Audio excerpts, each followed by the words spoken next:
कई बार तुम्हें मिलेंगे चचा सितम जो है बताना उन्हें, बता दिखाना उन्हें, ये कुर्ता जरा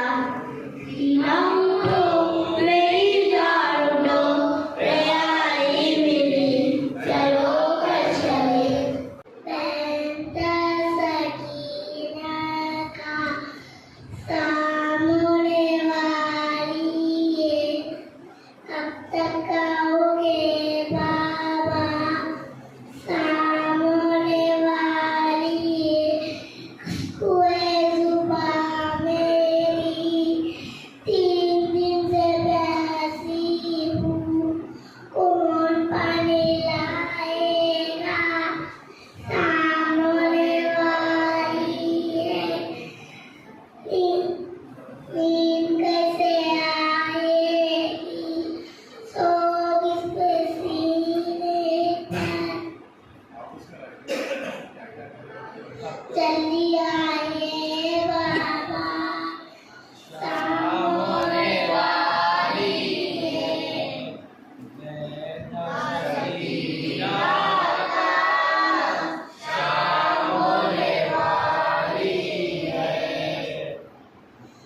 सबके उजाले में सर उठा के बैठी हूँ,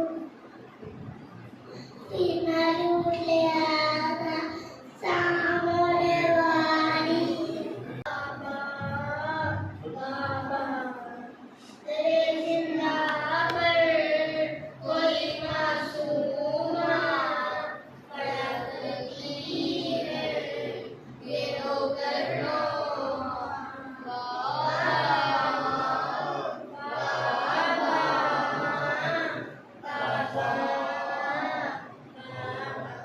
बहुत डर मुझको यहाँ लगता है, बहुत तन्हा हूँ चले आओ ना बाबा बाबा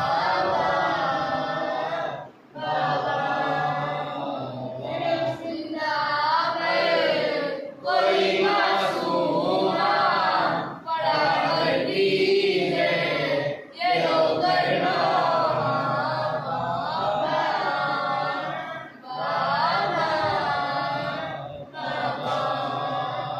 लाके देख लो बाबा मेरी हालत, नहीं पहचान पाओगे मेरी सूरत, लाके देख लो बाबा मेरी हालत, नहीं पहचान पाओगे मेरी सूरत, मैं बचपन में मसाइल इतने सहीफा निकले लगी ये दुखियाँ बाबा बाबा बाबा तेरे जिंदा पर कोई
कल का शान आता रूदा दिए नहीं है माँ फातिमा ज़हरा की तस्वीर बन गई है। दोनों हुए यतीम और दोनों को बाप का गम दोनों ने जालिमों से छुप कर किया है मातम दोनों के गम में दुनिया आंसू बहा रही है माँ फातिमा ज़हरा की तस्वीर बन गई। पहलू में फातिमा के मोहसिन को मार डाला हाथों पे तेरे बाबा असगर ने तीर खाया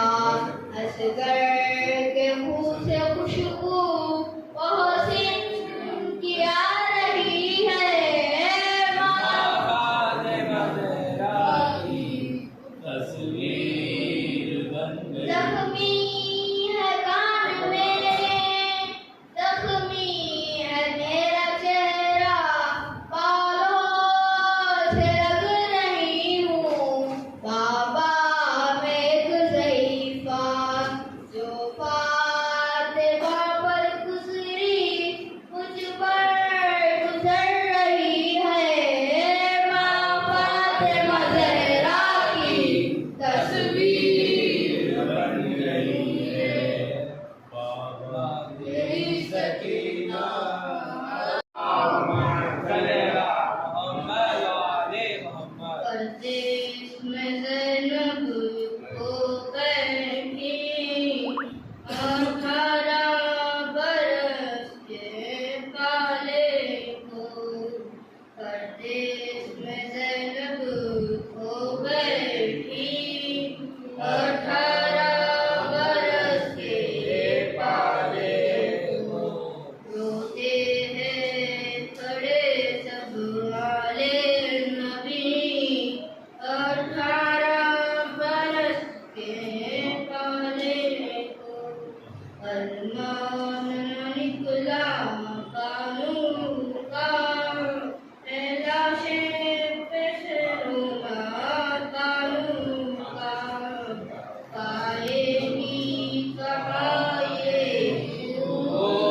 जलील 18 बरस के पाले को दिल थाम के अक्टूबर की मादर सरवर से तहदीर है रोकर हुआए कहाँ इब्ने अली 18 बरस के पाले को नाज़ों से मुरादों से बाला शादी का ज़माना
इससे आबिद ने कहा बिस्मिल्लाह। हम है तस्लीम बा तकदीर खुदा बिस्मिल्लाह। पूर तेरे बखत ने मिराजे निदामत पाई। हाथ फैला के तुझे शाह ने कहा बिस्मिल्लाह। चंदे लम्हत का था कुतबा ए ज़ैनब, लेकिन ताअबद सारे अजीजों ने सुना बिस्मिल्लाह। इस घराने ने दिया सबक और शुक्र का सबक, प्यास के साथ जबानों पे रहा बिस्मिल्लाह। अली असगर का लहू फतह मुबी की तहरीर, रेत पर खून के खादरों ने लिखा बिस्मिल्लाह। खुतबा जैसे ही दरबार में गूंजा साकिब, आई ज़हरा की मदीना से सदा बिस्मिल्लाह। और सूरे काफ ने खुद कर्ब से मुंह पीट लिया, मौके नेज़ा पे जब एक सर ने कहा बिस्मिल्लाह। मातम किया है तुमने बताएगी फातिमा, जन्नत में तुमसे पहले न जाएगी फातिमा। वादा है बख्शवाने जब आएगी हश्र में, गाजी की दोनों बाजू हिलाएगी फातिमा। आंसू पाया तुमने तो नामे हुसैन पर, रुमाल खोल कर वो दिखाएगी फातिमा। प्यासों को तुमने पानी पिलाया सभी पर, कौसर का जाम तुमको पिलाएगी फातिमा। रो रो के दो हुसैन के जख्मों का वास्ता, ज़वार करबला का बनाएगी फातिमा।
वहदी बाबू फमन बरदल इल्म फलियातिल बासवात।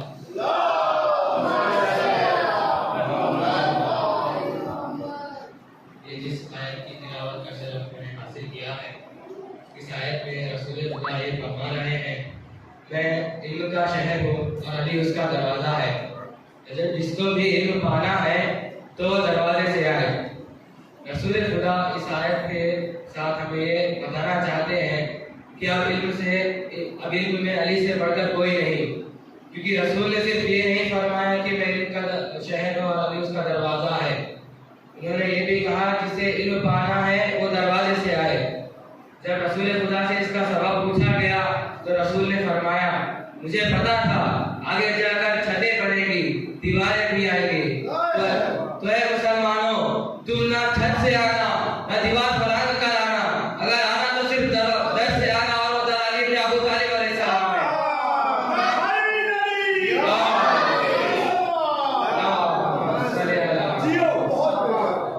और एक वाकया भी पेश कर देता हूँ। एक दौर था जब कूफे के लोग इमाम के इल्म को आजमाना चाहते थे।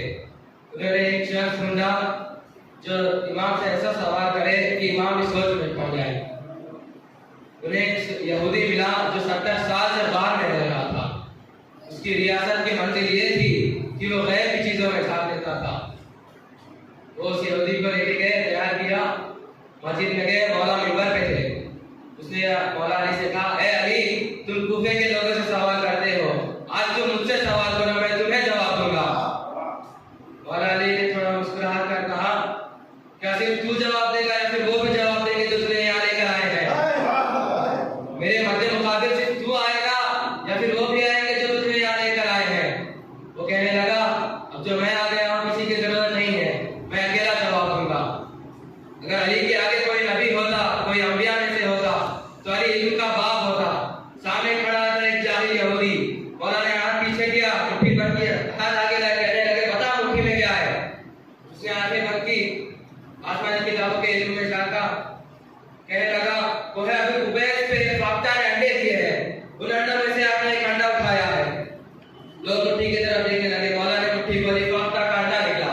लोग बड़े खुश हुए, कहने लगे, बढ़िया, अब सवाल था मौला अली पे।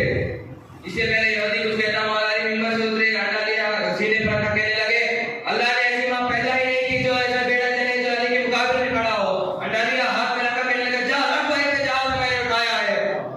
कदमों पे गिरा, कहने लगा, मौला, जो मैंने बताया वो आलिम करते हैं, जो तूने किया वो खालिक करते हैं।